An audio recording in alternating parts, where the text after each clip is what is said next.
Regenerative agriculture is a set of farming practices that increase biodiversity and soil organic matter. Currently, most agricultural practices are devastating to biodiversity. Even organic agriculture, while not as bad, still does more harm than good. Regenerative agriculture is a way to reverse this trend to actually make a positive impact on the land. So what does regenerative agriculture actually involve? Answering this question is actually pretty tricky, because the practices that work best largely depend on the land that's being worked with. So the variety of different practices border on infinity, a bit more than this video can cover. However, let's look at 3 common forms that regenerative agriculture can take. The soil is full of organisms which are helpful for plants. Some convert soil nitrogen into a plant-usable form. Some bring water to the plants that would otherwise be out of reach.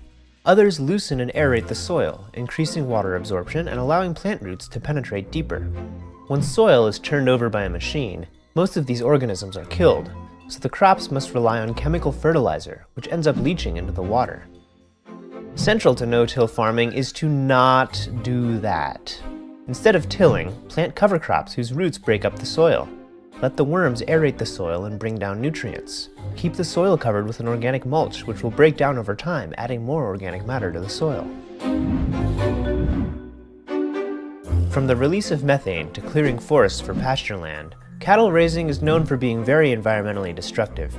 But this is not inherent to grazing animals. If the right practices are put in place, enormous amounts of carbon can be sequestered into the ground, soil can be built, and even desertification can be reversed in a matter of years. Here's how it works. The growth of grass tends to start slow, accelerate, and slow down again. This middle area is where it accrues the most biomass the most efficiently. If it's eaten before it gets to this point, its growth will never speed up. This is what happens with traditional pastured animals. They eat all the grass, which doesn't have the chance to grow back fast enough before getting eaten again, and we have overgrazing. This leads to soil erosion, drought, and desertification. But if the animals are kept in a tightly packed herd, like they used to be in nature, the grass has time to grow before being eaten. All that biomass in the grass is carbon that comes from the air. Not all of the grass gets eaten, however. Some of it gets pooped on and trampled, which ends up creating the perfect conditions for new topsoil to be built. This ends up happening incredibly quickly. This is one of the most complex and location-dependent practices there are. I will therefore be overgeneralizing a bit. It always starts with observing a local forest and the relationships between everything in it. The plants, the animals, the fungi, the landscape, the soil, the water, and then recreating these relationships in a way that's just as ecologically resilient, but produces more food. Food forests are often thought of as comprising 7 layers: the root layer, the ground cover layer, the herb layer, the shrub layer, the low tree layer, the high tree layer, and the vine layer. Every one of these layers either produces some sort of food or medicine, or is in some way helpful to the system as a whole.